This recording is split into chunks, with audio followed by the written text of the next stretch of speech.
We've all heard that self-control is a virtue, that discipline separates the ordinary from the extraordinary.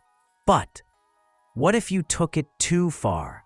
What if your willpower became so absolute it stopped feeling human? Quick cuts, a hand resisting a plate of food, someone deleting social media apps, a journal filled with rigid schedules. This isn't about motivation. This is about obsession, control so total it becomes terrifying. Welcome. Today, we're diving into the shadow side of self-mastery, where strength becomes silence, restraint becomes isolation, and control becomes a cage. Society idolizes people who have it all together. The CEO who wakes at 4 a.m., the athlete who never cheats on their diet, the artist who works 16 hours a day, no distractions. But behind that image of perfection, there's often a hidden cost. Psychologists call it rigid self-control, when discipline stops serving you and starts ruling you. Unlike healthy self-regulation, rigid control isn't flexible. It doesn't adapt to fatigue, emotion, or human need. It demands obedience, no exceptions. Imagine never allowing yourself to feel sad because you've labeled emotions as weakness, or skipping meals not out of health, but because hunger is a test you must pass. Cut to archival footage, monks in silent retreat, elite soldiers in training, historical figures like Nikola Tesla with obsessive routines. History is full of people who pushed self-control to extremes. Some changed the world, others lost themselves in the process. So what actually happens in the mind when self-control becomes extreme? Research shows that chronic suppression of impulses, especially emotions, can backfire. The brain isn't a machine. It's a living system that needs release, rest, and sometimes chaos. Studies from the University of Toronto found that people who constantly suppress their emotions show higher cortisol levels, increased anxiety, and even impaired decision-making over time. Graphic appears. Brain scan showing overactive prefrontal cortex, underactive limbic system.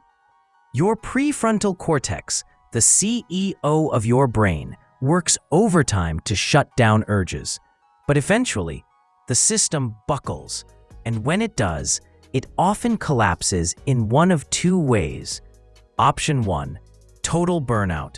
You shut down, emotionally numb, physically exhausted. Option 2, the pendulum swings violently the other way.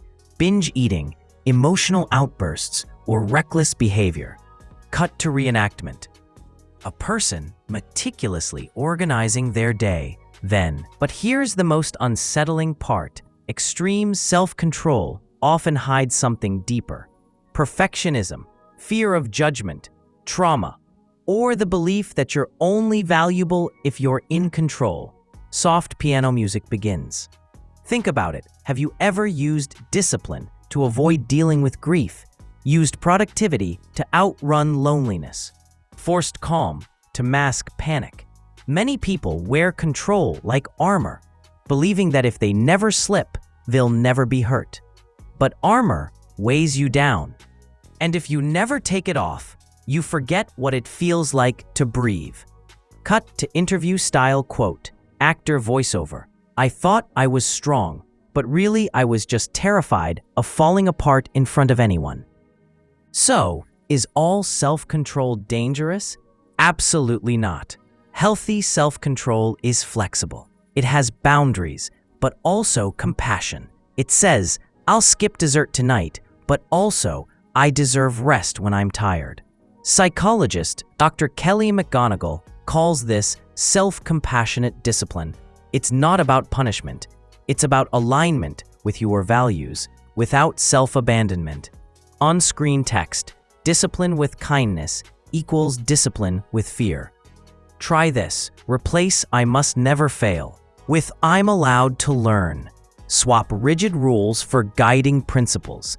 Schedule not just work, but moments of joy, spontaneity, even boredom, because real strength isn't in never breaking, it's in knowing when to bend and still hold yourself together. Self-control is a tool, not a prison, and like any tool, it can build or it can destroy. If you've ever pushed yourself so hard that you lost touch with your own heart, you're not alone. And more importantly, you don't have to stay there. Music swells gently, warm lighting returns. So ask yourself today, is your discipline serving your life or replacing it? If this video resonated with you, hit like and share it with someone who might need to hear this. And if you're ready to explore a kinder, more human way to grow, subscribe. Because true mastery isn't about control, it's about balance. If you want more content on discipline, extreme conditioning, and pushing past your limits, subscribe and welcome to the next level.